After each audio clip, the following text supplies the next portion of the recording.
Conor Grennan, welcome to Partnering Leadership. I am thrilled to have you in this conversation with me. So excited to be here. Great to see you. Conor, I am so appreciative of all the great work you're doing on generative AI, including the outstanding new podcast you started, AI Applied Podcast. But before we get to talking about AI and generative AI, would love to know about you, Conor. Whereabouts did you grow up and how did your upbringing impacted who you've become? I love that question. So I grew up in Poughkeepsie, New York, which is where Vassar College is in the United States in New York. And then I was in Jersey City after that for a little while. So I had an exposure to suburbia and then to extreme diversity. Then I went to University of Virginia. But then the important part was I graduated from UVA and I moved abroad, just seeking an adventure, not really having a job. And I ended up going to Prague, just finding a job in public policy, which is what I really wanted to do. I was there for 6.5 years. Then I moved to Brussels for a year and a half to do the same kind of work. Then I went around the world by myself for a year. Then I found myself in Nepal, and I lived in Nepal for like maybe 2 years and started a nonprofit there. And that led to an organization I started and also a book that I wrote. And my wife's American, but I met her out there. So I was very blessed to have exposure to a ton of different cultures and experiences, I think. You do have a fascinating background. I encourage the audience to read up on it and your book as well. We could spend hours just talking about that. But you have focused a lot of energy over the past year on generative AI, Conor. What got you started on that? Yeah, I think that's such a good question because it's pretty new. And I feel really strongly about this aspect is that I am not a machine learning expert. I'm not an AI expert. I'm not even a tech expert. And I really want to tell the audience that because I hope that it lowers the barrier to entry for people. So the way that I got here was back in probably February as ChatGPT was released at the end of November last year. And my wife actually does AI work for McKinsey and Company, the consulting firm. And she saw ChatGPT coming out and she's, hey, you should really check this out. So I checked into it probably in January or something like that. And right away, I was like, whoa, this is crazy. And I have two kids. I have a 14-year-old and a 12-year-old. So my first thought was, this is going to really disrupt education in a very meaningful way. And then my second thought was to my job, which was I'm dean of MBA students at NYU Stern School of Business. And I thought, okay, so these young people or young leaders have to know this. And I don't know how prevalent it is anywhere. So I ended up creating a framework around that to teach them, which then morphed into teaching other companies and things like that. But I didn't get into it because I've been tracking AI for the last 10 years. That's really important because, again, I want people to understand that you don't need some kind of special background. That's why I appreciate your content, Conor. It's understanding the applications in whether it's education or in business, rather than sometimes the people who are well versed in AI are speaking machine language that doesn't translate to the rest of the world. Now, I'm with you that generative AI is going to be transformative in all aspects of our lives, but would love to know, how do you think it will reshape organizations and organizational leadership? I like where you're going with this because everybody should be aware that, first of all, this is not really digital transformation, it's change management. So why do we say that? Because a lot of changes in organization, when we say, oh, how will this change the organization? It may be because there's some kind of brand new technology like a Salesforce or something like that might redefine how a department works or how departments interact with each other. This is not that. This is wildly different. This is so broad and it augments the capabilities of every single person, no matter what their job function, that I believe it's going to have a real dramatic impact on the organization. And I've done some stuff around this. And my own theory, this is just a theory, but my belief is that it's going to really flatten the organization for this reason. When you see how this thing works, I never want to use the word automate because it's not exactly true, but it comes very close to automating routine tasks and administrative tasks. So you can imagine, just in a very simple example, writing an email or something like that. What that means for an organization is that you really have to rethink how you're hiring. Because if in the past, what we've always done, the past meeting like a few months ago, entry-level positions are by nature administrative because there's administrative work to be done. And then the work that flows up is at a certain level, that's rooted in the skill level of the people in the entry level. And that goes up to what you might call a middle management strata. and then that work product gets taken and improved, whatever your work product happens to be. This really changes that, because with generative AI acting as a co-pilot, and we can talk all about this, of course, what it means is that the people you want to hire just need to really have less administrative skills, which are going to go away anyway to a certain extent, and much more critical thinking skills, because what that will do is allow them to interact with this kind of co-pilot and really feed a much higher work product and more refined work product up to middle management.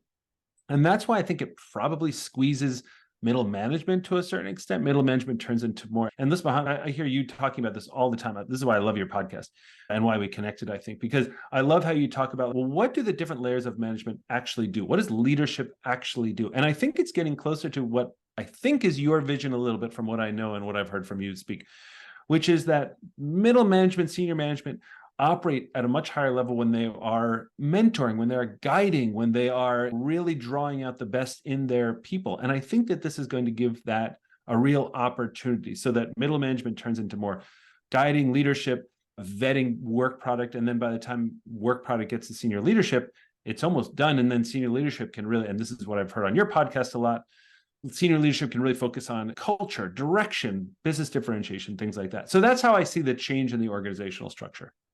It's a beautiful vision of the future, and couldn't agree with you more. Therefore, the requirement for leadership to focus on those human elements, those culture elements. I want to touch on a couple of things you mentioned there, Conor. One is that this is more of a change management initiative than anything else. I totally agree with you on that. But one of the challenges I see is, in many instances, change management in organizations happens because the CEO or the board are the ones that see a need for that change. I'm finding a lot of CEOs and boards are somewhat concerned about where things are headed, but don't fully grasp the scope of it to be able to lead this change management. How do you advise clients on thinking through this change management? When I work with organizations and I do trainings for organizations to integrate generative AI into their workflow, the evolution of how I've done that has changed since I started doing it back in the spring until now, because I've seen what works and what doesn't. Conor, I want to break in there to highlight one Yeah. point. I feel the same way myself. You said the way I approach it has changed from past spring until Yeah. now. Just think about the fact that you have reinvented your own approach over the past 6 months. I feel like I've done the same thing. That by itself is a big statement. It's such a big statement because, first of all, we talk about like the olden days being like February. So there's that. But it's also, when I train these companies, it's just as important for people to come away feeling enthusiastic about it. So two things have to happen when I'm training a company. First of all, the senior leadership has to understand what the capabilities are and what this actually does and how it's change management. Because, and I say change management instead of digital transformation, because there's nothing to learn. Any digital transformation requires some kind of learning curve, but this is not French or calculus or Excel. This is like using your iPhone. In fact, it's not even that. It's like talking to a human. So that's why it's change management. And that's why I start at the top. The reason I start at the top is because you don't get to the top of your organization or even some kind of senior leadership team unless you understand people and what drives people. And that's the single most important thing you can do. So the reason why I talk with that level first and really help them understand that first when I do big keynotes to senior leadership, things like that, is because they have to understand that there's a whole new set of benchmarks. Because if I just start with like the team, some people will use this technology and some people won't. And that's bad because there's no accountability to what the new benchmark is. But then I have to move on to the whole organization, because the really important thing is to get people excited about it. And when people are excited about it, and I can do that fairly quickly now because I've done it every day for months. But I know that, when people start seeing, oh, this is not just about how I'm going to make my company more money. This is how I'm going to change the way I work. It's how I'm going to be more productive with the purpose of getting promoted in my job. And it's how I'm going to change my personal life as well, because it has such a big impact. But I work with senior leadership because that's what senior leadership wants their people to be thinking. They want that enthusiasm. So that's how my model evolved, which I can talk about, but that's like the general overview of it. You also mentioned, Conor, the augmentation that this enables individuals inside the DC Beltway, there are more than 70,000 attorneys. And the way I've been communicating it to clients is in many instances, attorneys were being hired to review contracts and do those things in training to really contribute. So if you see this as automating that, then what does it do with bringing people on board, whether it is for law firms or other organizations? How does it change sourcing and training of talent in organizations as people are augmented with generative AI? Yeah, it changes everything, right? There have been a lot of studies now, really well done studies by Boston Consulting Group and other organizations like that, that have shown that when you are working with lower level folks who are lower skilled, that will increase the level of competence by maybe 40%. And then even when you're working at the upper level, that increases the competence and speed and quality of work by about 17%. So let's take law firms, for example. With law firms, this is going to be absolutely disruptive. But what I will say is that almost nothing more than legal is going to be disrupted by this. So why is that? Because what this disrupts is actually not jobs. It disrupts tasks. So why do we say that? Jobs are not monolithic things. You don't go to work and do one giant, I'm putting in air quotes, job, right? Your job is made up of a series of tasks. So if your job is only one or two tasks, then yes, that will get disrupted. If your job is to take giant documents, summarize them, create insights, and then give them to your boss, that will essentially be going away. And I don't like to talk about jobs going away, but that's not a job. That is a task that is going away because this does it within minutes. You can do something that would otherwise take hours, and you can do it much more productively. You can do it to a much higher degree. You can continue to query it back and forth. You can be speaking to a document at this point live on your laptop. That's how nuts it is. And so when we think about how this will disrupt it, we have to think about what are the tasks in there. And the way that legal firms and law firms are built out, my wife is a lawyer, a former lawyer. Yeah, it's the billable hour. And what happens to the billable hour when you can take the same amount of work and reduce that from 60 minutes down to, say, 14 or 15 minutes? The first thing we need to do is understand how you take advantage of that and produce way more value for your clients. That's what clients want. Clients want more value. So what I do when I work with companies is I show them, how do you actually do that? What are you going to do differently the next day after we talk? So that's the big change for me. As you mentioned, there's tremendous additional value that comes from it. Part of what I've also been able to show clients, whether it is just even working off of the minutes of their board meetings and recordings of board meetings, there are so many insights that come from it if the right questions are asked of it, therefore making the questioning even more important. Now, part of what I find a lot of times people say, okay, I get it.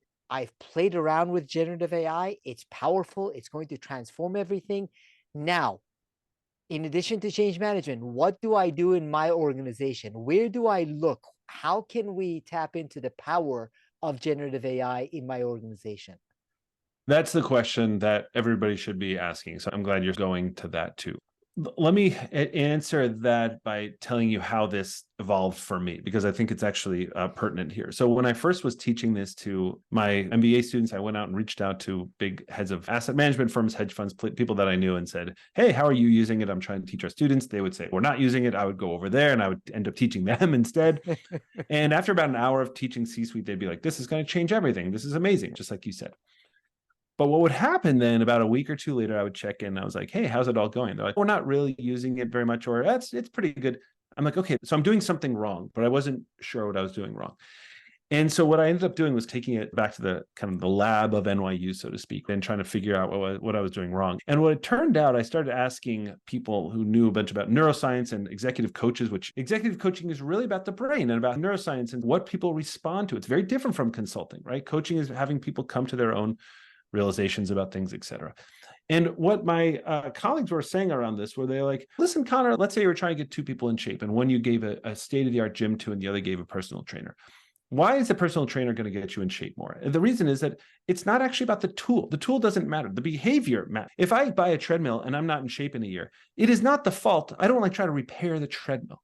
You know what I mean? Like, it's all about behavior. So I started to realize that my framework, my original framework from back in the spring of teaching, would get people excited, and people would come out after an hour being like, this is great, but it wouldn't stick. And it wouldn't do, to your question, it wouldn't transform their organization. So I started thinking, what will transform their organization? So I changed my framework to teach, how do you teach in the flow of work? What do you actually have to do? And then bringing the tool into that, because people do know what their problems are. They know what drives value for their business. They know what the obstacles are, the challenges are. They know it takes up a lot of time. And then if you focus on that, instead of focusing on the tool, and then focusing on how well does the tool apply to each one of these discrete tasks, that's where you can change it. When we say, how does it change business? So if I'll go into a very large healthcare company, and the first question is, how is this going to impact healthcare? What I used to do was say, oh, here are the 10 use cases, which seems like a great way to do it, right? I'd say, like, here's the use cases, and that sounds brilliant. It was not. So what it turned out being was, now I go in and say, you're going to tell me what the 10 use cases are. Because when I go in and tell the use cases, they're like, great. I'm like, wait, no, I'm not a doctor. What? I'm just telling you what I've heard. But when I say, you tell me what it's going to be, then they're like, what we really need to solve is this and this and this. Okay, let me show you how this applies to do that. That's what the training is all about. It's all about being in the flow of work. So that's why it's different for every organization. I love your humility, your growth mindset, and willingness to continually learn, which I think is going to be even more important in the AI age. So you're saying, I tested something, people were nodding, they were agreeing, but they weren't doing anything as a result. Therefore, I adjusted and I changed. And I think we need to do more of that for ourselves and in our organizations. Additionally, what I heard from you is that it's the business issues that you're having and seeing how can generative AI help solve those business issues rather than the use of generative AI just for the sake of it. Yeah, and it's so tempting because it's such a cool product. When I do a keynote or a training or something like that, I go through these demos and I show people, but I try to keep it sort of high level, and then I tailor it to the organization I'm working with so they can see. But you have to start high level in the same way that if you're trying to get into shape, and exercise is such a good analogy here, you can't just say, go out and run, right? Because what you don't know is that it's hard to get the willpower. So what do? You have to have a system whereby you get up in the morning, the first thing you do is put on running shoes, or you get rid of the Doritos in your house, or you at least don't have them on the counter. There's certain things that you have to do. And why? Because your brain is the thing that you have to change, not really your body. And when your brain gets these triggers, prompts, and things like that, that's what does this. And it's the same with this, right? You have to have the dopamine hitting your brain. And when people see what it can do, and then they can envision, oh, now I see, because it can do this task or whatever, I can now see how I could save an hour of my day. That moment has to come. And it doesn't come if you're just saying, look at this wow factor, look at this wow factor. And instead you have to say, tell me what your day is like. And with that, all of a sudden, if you can take back some hours in the day, those are all the things that you can get people excited about. As people are getting excited about this, Connor, just this past week, I was having a conversation with a CEO client, and she said, every time I bring it up, my chief legal officer says, we don't know the legal ramifications of people using this, so on and so forth. So, what is your advice on that front before we get into how to experiment? Because in many instances, I've seen people who have heard negative stories, whether it's from data, safety, responsible use of AI, which has caused them to be cautious or not initiated within their organizations. Yeah, I'm glad you bring it up, because a lot of people sometimes hear all this, but so they're only like half listening because they're like, I can't do it in my organization. So what's the point? I want to try to reassure people here on this in a couple of ways. So number one, of course, caveat all this with, you should not put proprietary data into ChatGPT. You don't even have to know why, but let's explore a little bit about what that means, right? The big reason not to do it is not because if you put your spreadsheet, you work at JP Morgan and you upload a spreadsheet, it is not the same as like leaving that spreadsheet with your company secrets on a table in Starbucks and somebody else. It doesn't work like that. It's trained on language and how language fits together and things like that. And even that, you can turn off the training of it. But more importantly, people need to know that, first of all, if you've already uploaded proprietary data, it's fine. Nothing's wrong. You know what I mean? Like, it doesn't do anything. Nothing's out there. It's like pouring a Coke into a swimming pool and expecting the swimming pool to taste like Coke. It just doesn't work like that. So that's number one. Number two, the things that you really have to be careful about are if you're in a regulated industry, right? And the reason for that is that you do not want to violate third-party agreements. You don't want to violate legal agreements, things like that. That's a real thing. You cannot share. This is sharing it, right? So now, having said all of that, The danger is actually not, I think, what people think. When they hear about Samsung uploaded the data, nothing happened with that Samsung data. It just made a lot of waves in the spring because they uploaded their secret. It didn't really go, yes, maybe somebody on OpenAI saw it. If they looked at that document out of 100 trillion people and they believed that those people really were from Samsung, do you know what I'm saying? It's not like that. So here's what is frustrating to me is that even in like hedge funds and places where it's the proprietary data is what they make billions on, they ban it on their office computers, but then everybody's using it on their mobile devices. And so this is what I implore you, because you are so good at talking about this. And I've heard you haven't said maybe literally these words, but do you trust your people or do you not? And what does that look like? And so if you trust your people, then what you do is you give them guardrails and you say, this is what proprietary data is. Don't upload this data, because they already have restrictions on what they could upload or bring out of the building or share. They already know how that looks. Companies that make their living on risk, like they walk right up to that electric fence, they live on the edge, all that kind of stuff, have all of a sudden turned into companies that see risk in black and white. And so there's either risk or there's no risk. And that is not how companies get ahead. So I would say it's probably safer than you think. Talk with your legal team and understand what the actual risks are. As you said, set some boundaries, and within those boundaries, let people experiment and use it because, first of all, they are using it anyway. And the power that it brings to the team, the insights that it brings, and the capabilities it brings, falling behind is a bigger risk. So let's say we set some guidelines and boundaries in my team and organization. Then what? Is it you set up a committee to decide what are functions that lend themselves to generative AI use? Or does each person start using generative AI? What are best approaches with making sure that it's incorporated into the systems and approaches in knowledge work in the organization? I would say that number one, and this may feel like a luxury to people, but I'm going to throw it out first, is get training on it because it is not as intuitive as you think. The problem that I've seen a lot is that organizations will do a couple of things. Number one, they'll say, hey, this person really knows how to use it. Let's have that person teach everybody else. That's not really how it works, only because you can't get somebody who like plays guitar really well and say, hey, teach me. That's why you need a guitar teacher, somebody who understands like getting into the mindset of the people who don't know how to do it. It's not an expertise level thing. It's a do you understand how to convey knowledge thing, right? So that's why I really like your podcast, because you focus on not this is amazing, but how do I convey this knowledge? So find somebody you like, find somebody you trust, like somebody who does this kind of work and say, hey, like, how would this work? So that's number one. Number two, I do agree with putting together a committee or having a few people dedicated to it just to make sure that they are really going deep and understanding and then sharing what they've learned. It's a little different from training, obviously, but even just sharing and saying, hey, listen, and I don't believe in really prompt engineering. I think it's overblown for the reason that, first of all, I think it's probably going to go away eventually because the AI will know better than you what you need. But second of all, I think because I'm very anti putting any kind of barrier to entry to anything, right? So when people are like, oh yeah, you got to do this, but you have to be able to prompt, that will knock 75% of people off their bicycle. Do you know what I mean? They'll be like, I'm never going to learn how to prompt. And my argument is all you need to do is talk to it like a human. But that's hard. That's hard because the brain does not let you do that, because your brain sees this computer screen. And the same way it's hard to talk to a baby like a college professor all day, it's going to be hard to talk to your screen like a human. You have to get used to it. So then people say, well, just practice. And what I say is, yes, but practice what? If you want to learn how to play volleyball, just practice. But practice what? How do I do it? So I don't believe in the quote unquote just practice. What I believe is a systemized approach where you have people who are really dedicated to it, understanding what the new technologies are and understanding your business uses, understanding what drives value for your organization, what are your stumbling blocks, and checking out and just being responsible for just messing around with it and just being like, hey, I wonder if this will work. I wonder if this will work. I wonder if this will, and asking that over and over again, and then sharing what they have learned with senior management. What you just mentioned there, Connor, in that the training is essential. It's one of those things that I find is lacking in so many organizations.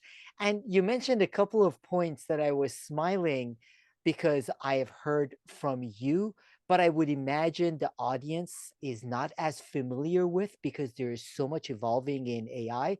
You said talk to it like human. Mm-hmm. One of your most recent episodes of AI Applied podcast you had a conversation around that, that why these generative AI, whether it's ChatGPT or Claude, in many instances respond a lot better to emotional conversations and prompting. Yeah. Whatever it is, that might sound like a simple thing, but it's not something that people by themselves would find easily. So there is need for training. It's not prompt engineering, but it's understanding how the generative AI tools work.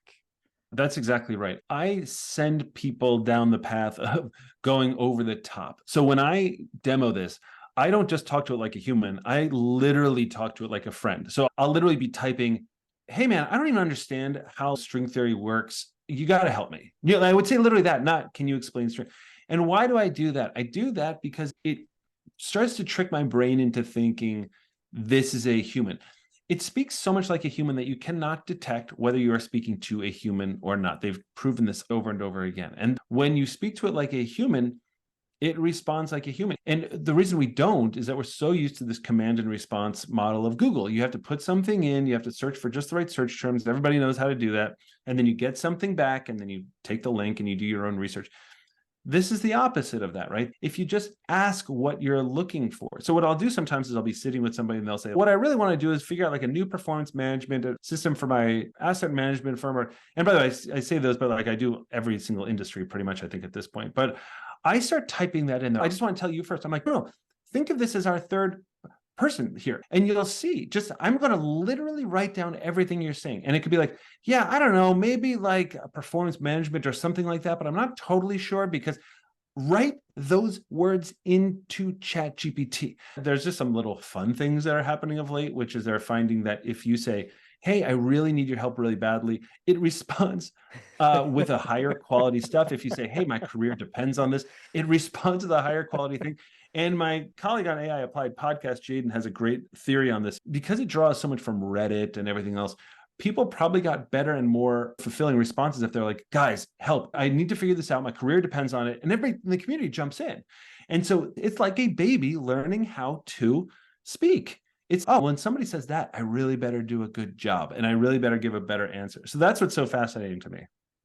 It is fascinating, but that also goes back to the point you were making for the need for some training, in that you set the guardrails in order to allow people to experiment, and then have some training that gets people to take advantage of opportunities like this. As you said, emotional conversation is not what we are used to when we are interacting, whether with Google or with computers. But in this instance, whatever the rationale behind it, whether the Reddit threads or other reasons, it performs much better. Now, within the organization, Connor, are there certain functions that lend themselves more? So the CEO and the executive team have set some parameters and boundaries, encouraged people to use it, have trained them. Should there be particular focus in certain parts of the organization that can most benefit from generative AI? This is a really good question. I think every organization is different because every organization was driven by personality. Like, you coach and work with a lot of CEOs. And I know that because I've heard you talk about it, like every CEO has their own style. Some are very hands on. That caveat aside, I think if you are really generalizing, I think the C suite needs to first understand the capability. And that is part of a training. I always start with that. I'm like, look, this is what it can do, because what we come out with that is not, I'm going to use this every day, although they tend to. It's more, oh, we were expecting 8 hours of work to look like this. Now we understand that's more like 5.5 to 6 hours of work.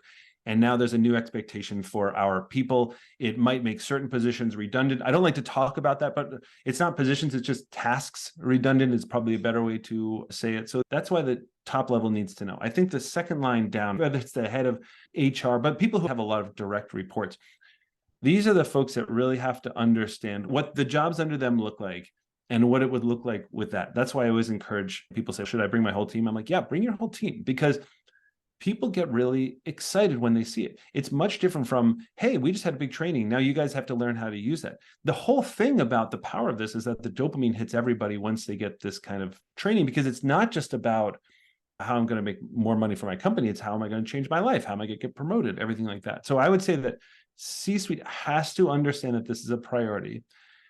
and what it can do. Under that, whatever kind of like VP or management role, whatever that role is, has to really understand how this impacts jobs. And then the sort of, if we just call it like the kind of the third layer of people actually executing on the work, need to know so they can carry it out. So at the top, they need to know, the line managers need to have an understanding of how it impacts work. And then the next level, the employee, quote unquote, level, needs to see it in practice so they can get excited about it.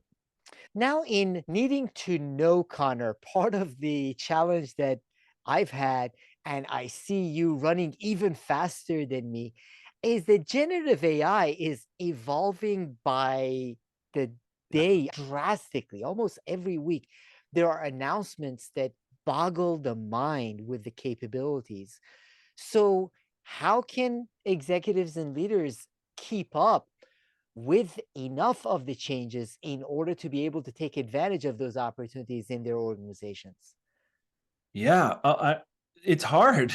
You know what I mean? Like it's hard for me. I spent a lot of time on it. So the first question is, do we need to feel like we do? So the reason why we started this AI Applied podcast, for example, is my big reason was because I didn't want people to feel like this AI FOMO that everybody feels like, right? You see all this news whizzing by you and you're like, what was that? Oh, what was that? And you feel like, why wasn't I on that train? And why didn't I catch that? So first of all, everybody can take a breath. If you understand how to use ChatGPT, you're doing great. You know what I mean? Like you're doing great. I promise you. So don't feel like you are way behind.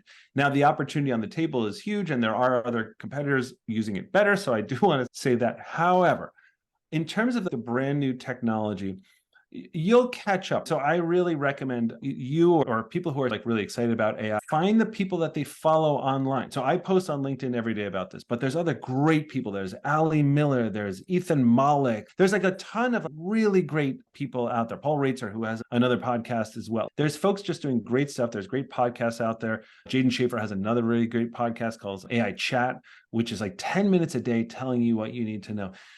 And that's the kind of thing where it just like alerts you to what's happening. So maybe this OpenAI Dev Day, Developers Day that happened earlier this week, everybody's buzzing, or everybody in my bubble's buzzing about that because there's a new thing called GPTs, which are almost like a precursor to autonomous agents. What that means is that it's not just helping you brainstorm and figure things out, it would actually carry out things. So it's not just, hey, help me find flights. It would then book you the flight and book you the hotel. Now, that's not something people have to worry about right now because it's not really available right now.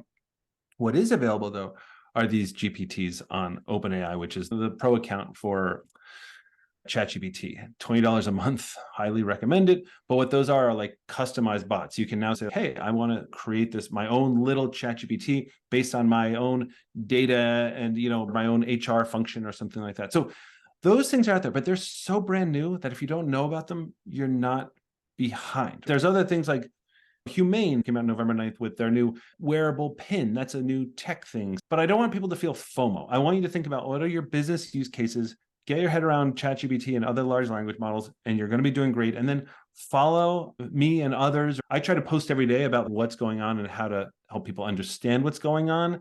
But there's other great people doing that as well. Yeah, there is a lot happening. And the reason I'm thrilled to be having this conversation with you, Connor, is that you are one of the people I follow and I recommend for people to follow. Jaden has a great podcast on his own.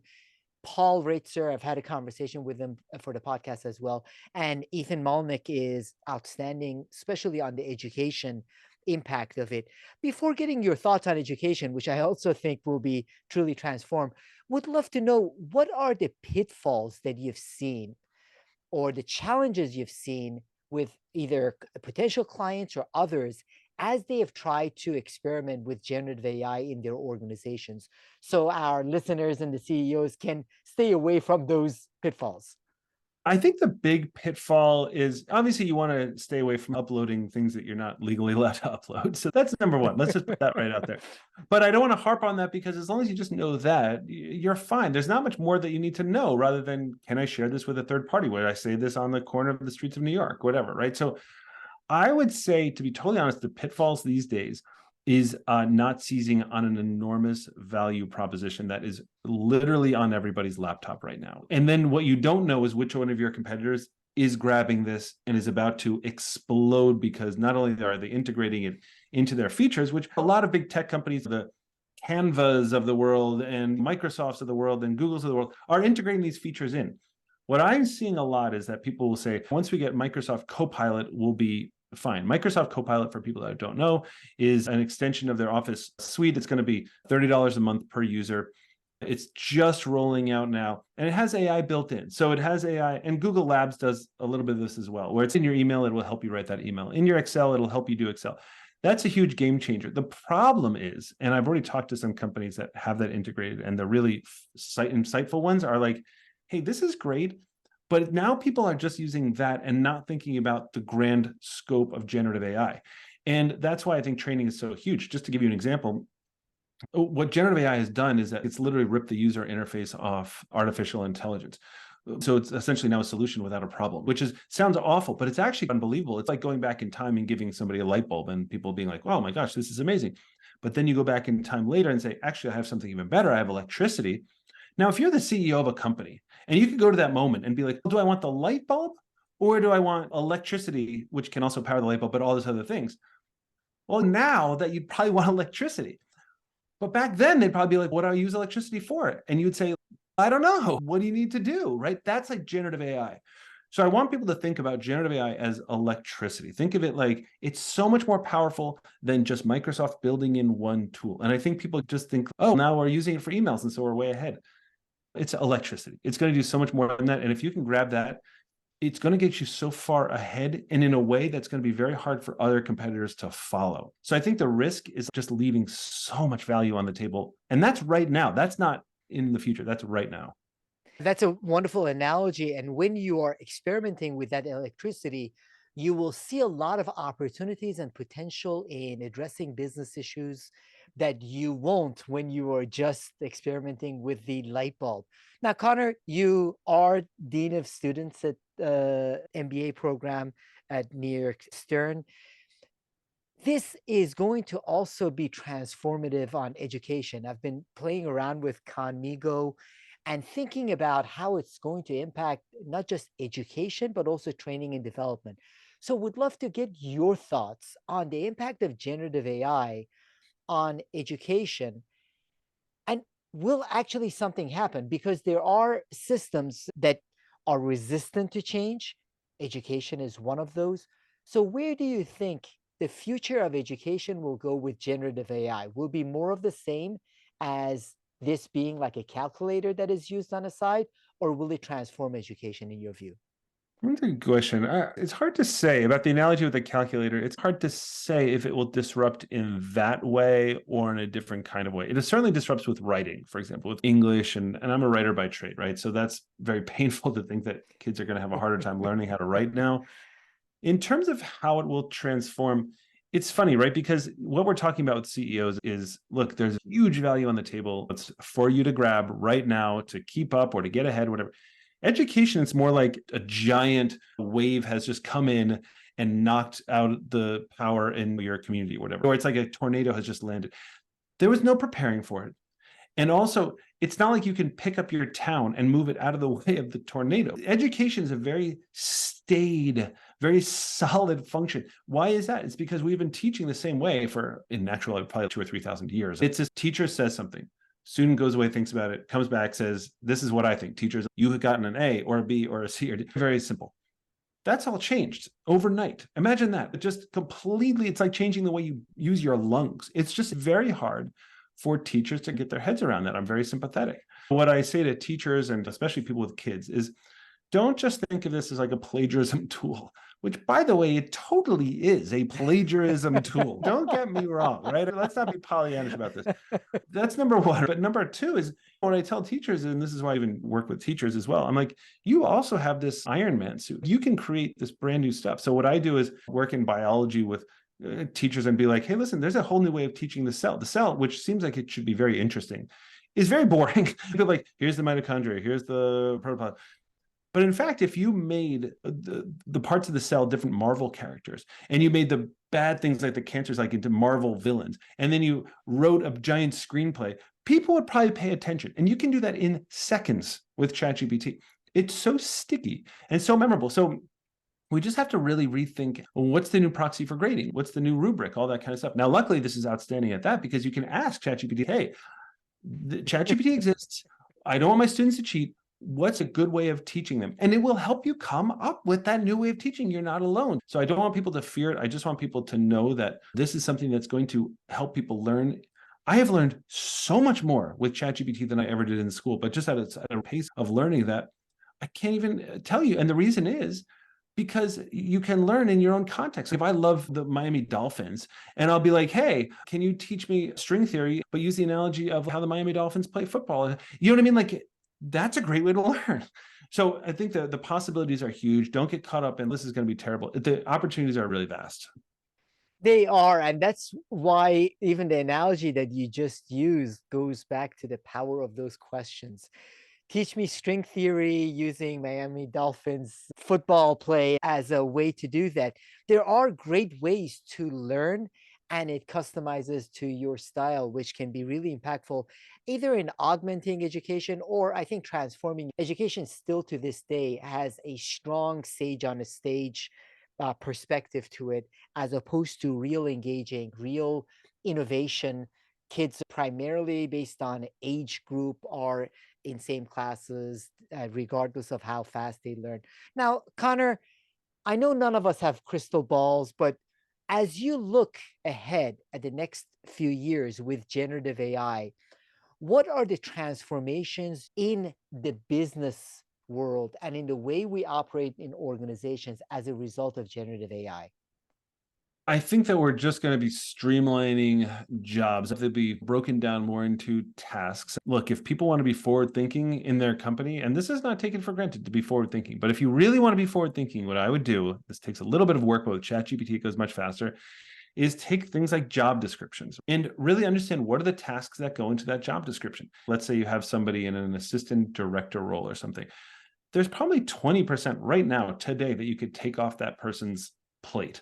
And I think that more and more companies will start to do that. It's only now just starting to happen. And I think it's very slow. Companies are not really doing that right now, but it is what I recommend. And I think that's how people look at it rather than work flows through this person, then flows through this person. It's going to now speed through this person and speed through this person. So, what does that mean for your human capital? And that's where I think everything has to start in business, which is who do you need to complete your value propositions? Of course, there's also how do we increase our value? And that's the thing that every company has to answer individually. There's no sort of one big answer, but understand that these tasks are going to be sped up and understand what you're going to do next.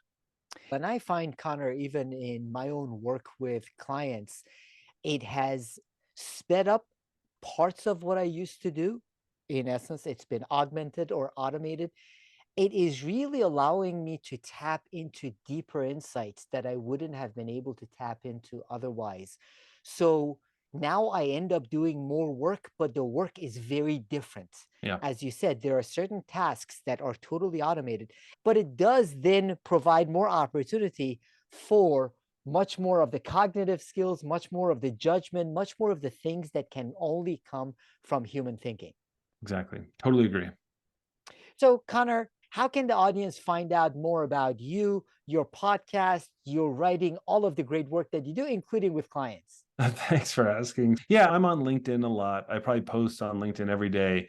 It's pretty easy to get in touch with me through there. If you write to me, I'll write you back. If this does seem like the kind of thing that people are interested in, like a training, I'm happy to at least talk you through it, whether or not it's a good fit. And yeah, on our AI Applied podcast, which I think is up to 3 times a week now, that's just a fun way to just hear some things that are going on in this space. But yeah, it's reach out. I'd love to hear from folks.